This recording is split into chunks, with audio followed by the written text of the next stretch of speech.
Kicked out of my mother's birthday celebration, I packed my suitcase and flew to Paris, landing a front-row view of the family chaos of the decade.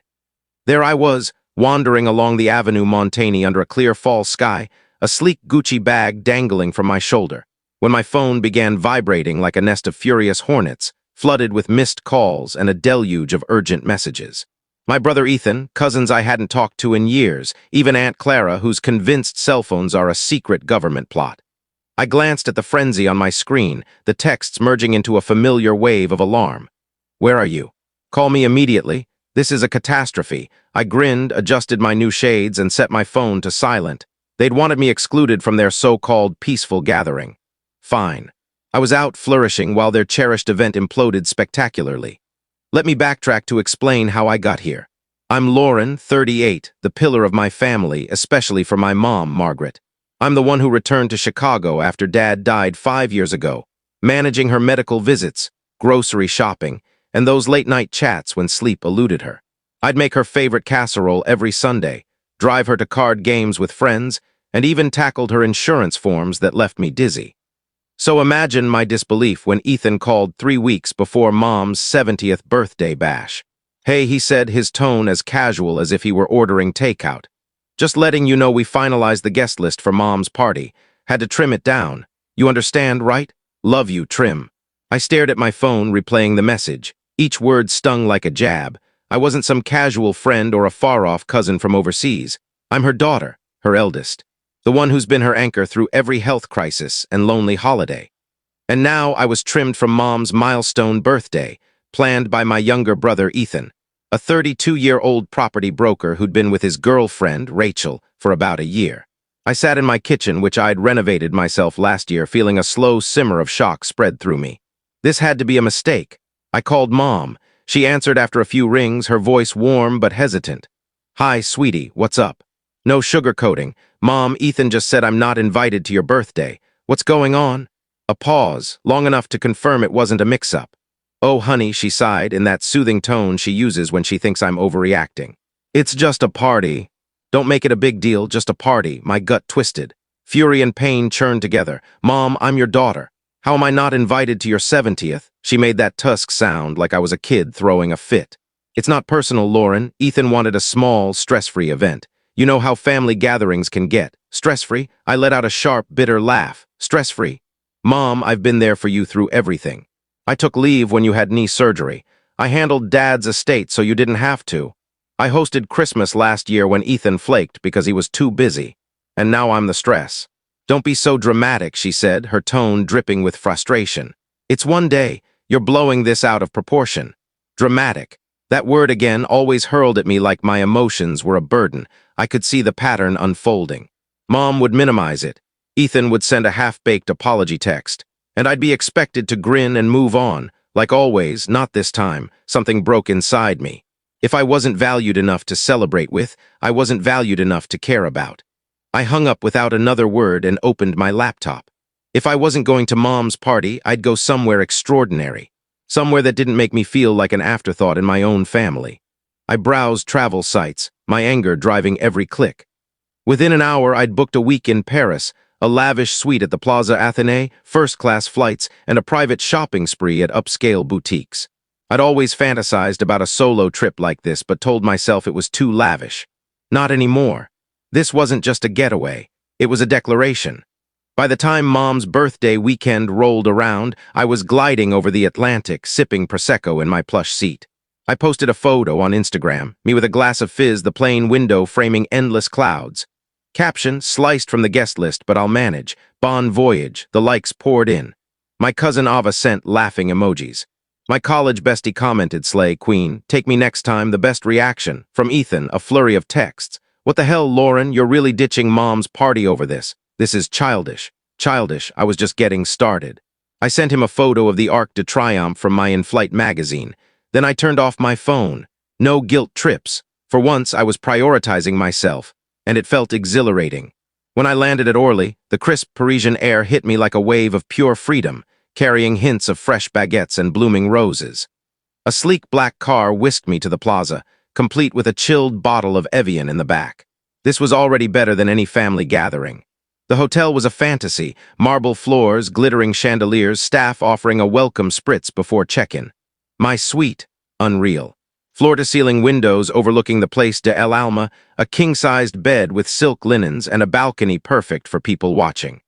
I stepped onto the balcony, the city lights sparkling below, and exhaled. This was my moment. My focus. I snapped a photo of the view and posted it. When one door shuts, another opens, preferably to a suite at the plaza with endless pastries. I knew it would reach the family. I wanted them to feel what being left out was like. The first full day was pure joy.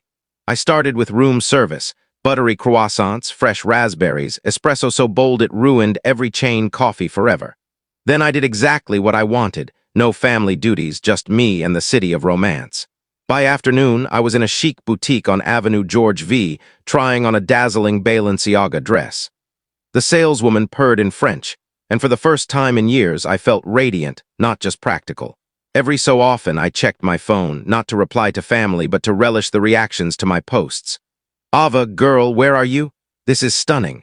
Aunt Clara, good for you, Lauren, should have taken me. An old school friend living the dream. Invite me next. Then I saw a notification that made me grin. Ethan had viewed my story, now he was noticing. I could imagine him at the party venue, arranging decorations, scrolling through Instagram while stressing, only to see me thriving. Good, I leaned against a plush sofa in the dressing room, sipping complimentary Prosecco and thought, enjoy the party, bro. Hope it's everything you wanted. But as dusk fell over the Seine, my phone went wild. Calls, texts, notifications piling up like a traffic jam. I ignored it at first, assuming it was just more shade on my posts. But the names caught my eye. Mom, Ethan, Ava, even Uncle Ted. I raised an eyebrow and opened the texts.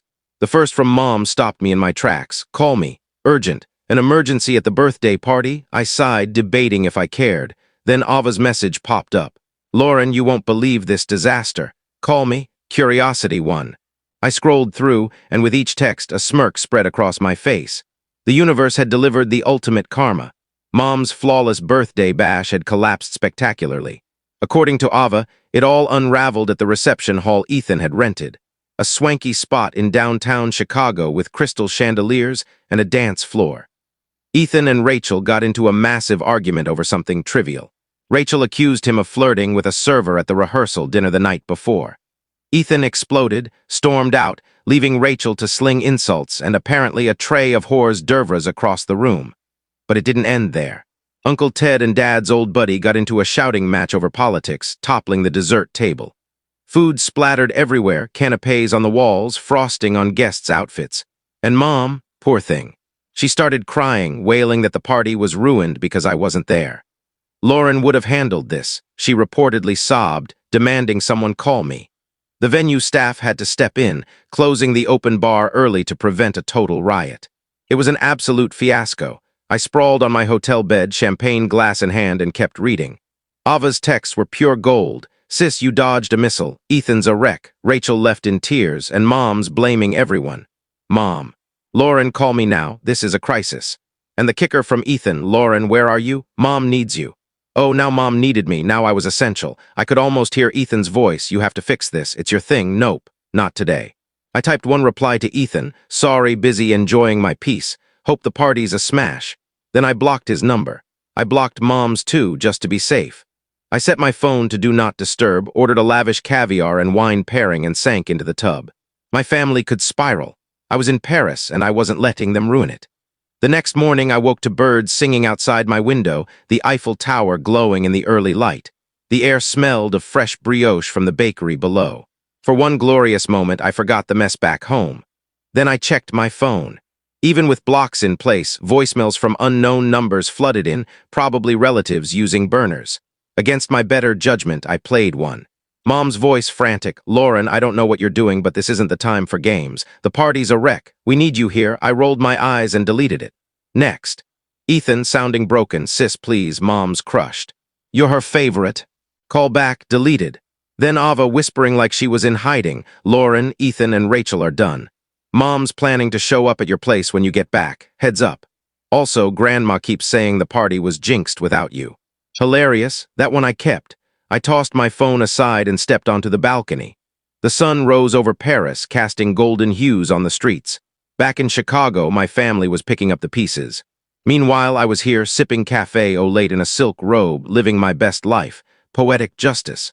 They'd made me feel like an outsider, and now they begged for my help. I snapped a photo of my breakfast. Croissants, jam, a mimosa, and posted, starting the day stress-free. Hope everyone's okay back home. Then I scrolled through the blocked notifications, chuckling at the desperation. I ordered another mimosa and leaned back. They could stew. I was done being the fixer. By noon, I was in a private shopping session at Chanel, a stylist curating looks just for me. A sleek navy dress caught my eye, perfect for a night out. My phone buzzed again. This time it was my cousin Sophie, the only one I hadn't blocked. Her text, "Lauren, I know you're upset and you should be, but you have to hear what happened after the party. Call me. You'll love it." Sophie's always been the rational one, so if she said it was worth it, I dialed. She answered on the first ring, bursting with energy. "Oh my gosh, Lauren, finally. Are you sitting down?" I glanced at my surroundings, the opulent store, champagne fizzing.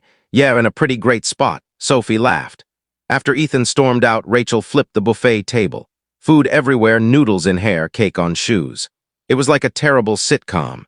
Everyone tried calming Mom, but then Aunt Clara chimed in. "This wouldn't have happened if Lauren was here. She's the one who holds us together." I blinked.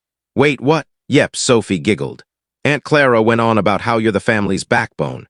Then Ethan jumped in, saying it was absurd, and they argued right there in the chaos. Grandma got involved, shouting that the party was doomed because you weren't invited. She said Lauren's absence jinxed us. I burst out laughing, nearly spilling my drink. So the same family that excluded me now blames me for not saving the day? It gets better, Sophie said. Mom called Rachel's family to apologize, and her mom just laughed. "Your mess, your problem." Last I heard, Mom's trying to plan a redo, but no one's interested. She's a mess. I shook my head, grinning. "You know the best part." "What?" I sipped my champagne. "I don't care." Sophie cackled. "I don't blame you. Enjoy Paris. You did the right thing." I hung up, feeling lighter than ever.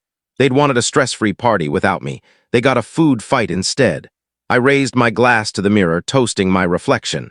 Then I turned off my phone and dove into shopping. The rest of the day was enchanting. A Seine River cruise at sunset, a gourmet dinner at a Michelin-starred restaurant, letting the world fade. At some point, I wondered if I should feel bad for Mom. Then I recalled how she dismissed my pain. Nope. I snapped a sunset photo over the river, posted with zero regrets, and powered down again. Let them handle their chaos. I was done being the fallback. The next morning, I woke feeling refreshed. No guilt, no stress, just Paris.